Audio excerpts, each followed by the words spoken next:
Hazrat Anas bin Malik radiyallahu anhu states that Allah's Apostle sallallahu alayhi wasallam would go to see Hazrat Haram, the daughter of Milhan. She was milk aunt of the Prophet sallallahu alayhi wasallam, and she would serve him with food.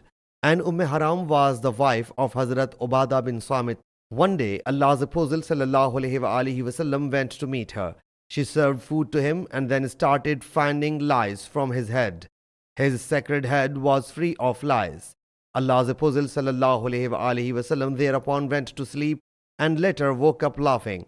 Hazrat Haram says that she submitted, "O Allah's Apostle sallallahu alayhi wasallam, what made you laugh?" He sallallahu alayhi wasallam said, "In vision, some people of my ummah were shown to me who were fighting in the way of Allah Jalla Jalaluhu and were mounted on the thrones in the middle of the sea like the kings." Hazrat Haram says that she submitted, "O Allah's Apostle sallallahu alayhi wasallam, invoke Allah Jalla Jalaluhu to include me among them." He sallallahu alayhi wasallam whereupon made invocation for her and then placing his head went to sleep. He sallallahu alayhi wasallam again woke up laughing. I submitted, "O Allah's Apostle sallallahu alayhi wasallam, what made you laugh?" He sallallahu alayhi wasallam said, "In vision, some of my followers have been shown to me fighting in the way of Allah Jalla Jalaluhu, as he sallallahu alayhi wasallam had said before."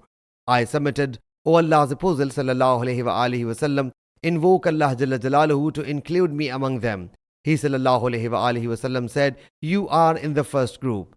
Later, in Hazrat Muawiyah's reign, Hazrat Haram went on board for jihad, and after coming ashore, she fell off her mount and passed away.